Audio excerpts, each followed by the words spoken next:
এভাবেই নিয়ন্ত্রণহীনভাবে চলাফেরা করছে ব্যাটারি চালিত অটোরিকশা, প্রতিনিয়ত ঘটছে সড়ক দুর্ঘটনা। আসলে এর শেষ কোথায়? সড়কে অবাধে কেন চলছে ব্যাটারি চালিত রিকশা, সেই প্রশ্ন সাধারণ মানুষের।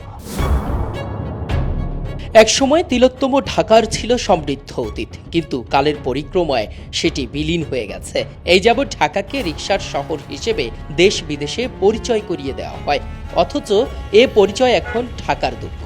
যানজটে নাকাল ঢাকাবাসীর জীবন এখন দুর্বিষহ হয়ে উঠেছে ব্যাটারি চালিত রিকশার চাপে। হেরা সিঙ্গেল বোঝে না, ডাইনে বামে খেয়াল করে না, ডাইনটা ওড়ে বাম দিয়ে ফুরুত করে উঠে তোমাকে সামনে ব্রেক করে বয়ে পড়ে, পিছি দেয় মারিয়া দেয় না, পাশ দিয়ে লাগাই দেয় টান বাজায়, যেটা কন্ট্রোল করতে পারে না। আবার চলতেছে মানে নির্দ্বিধায়, কোনো কারণ তাদের কোনো ট্রেনিং নাই, মানে কমন সেন্স নাই এক কথায়, যে এমনভাবে চলতেছে তারা অশিক্ষিত, যাদের যেটা মূল ধারণা দেয়। তো একটা যে বাইক ওভারটেক করে যাবে, একটা গাড়ি ওভারটেক করে যাবে, এই ধরনের কোনো নিশ্চয়তা না, এত পরিমাণ ডিস্টার্ব তারা। মাত্র ৩০০ বর্গ কিলোমিটারের এই ছোট্ট শহরে ২ কোটির অধিক লোকের বসবাস। সেখানে নতুন করে ব্যাটারি চালিত রিকশার যত্রতত্র নিয়ন্ত্রণহীন চলাফেরা জনজীবনকে আরো দুর্বিষহ করে তুলেছে। তারা নিয়মকানুন কিছু বোঝে না, তাদের লাইসেন্স নাই, তারা ট্রাফিক সিঙ্গেল বোঝে না, উল্টা আসে এমন ভাবে চাপ দেয়, বাম দিকে ডান, মানে ওদের তো কোনো ইন্ডিকেটর নাই, লাইটও নাই।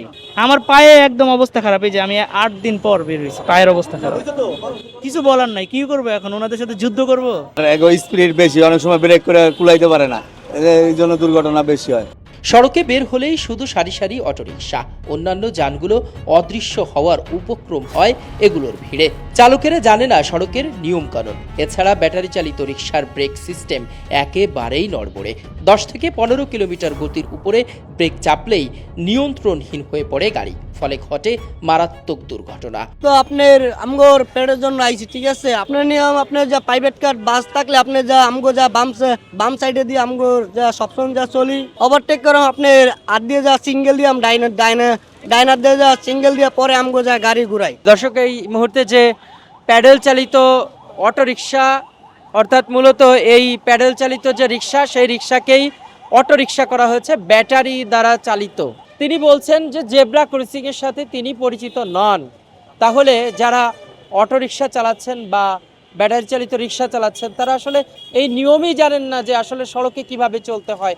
আসলে তারা যখন, আপনারা নিশ্চয়ই জানেন যে একটি আন্দোলন হয়েছে, হাইকোর্টে রিট হয়েছে, এরপর থেকে কিন্তু তারা সড়কে সেই আগের মতোই অবস্থান করছে। আমরা আরো কয়েকজনের সাথে কথা বলি একটু। কাকা, আসসালামু আলাইকুম। একটু বলবেন যে এই প্রধান সড়কে চলা, এটা কি আপনার আইনি না বেআইনি? আপনার কাছে কি মনে হয়? আসলে আইন না, তারপরে চলতে হয়। আগে তৈরি করে ফেলাইছে মেলা মানুষ, এটার পরে নির্ভরশীল হয়ে গেছে অনেক মানুষ। আপনার ব্রেক কত দূর থেকে ধরে? ব্রেক ধরে, মোটামুটি ধরে, খুব বেশি ভালো না।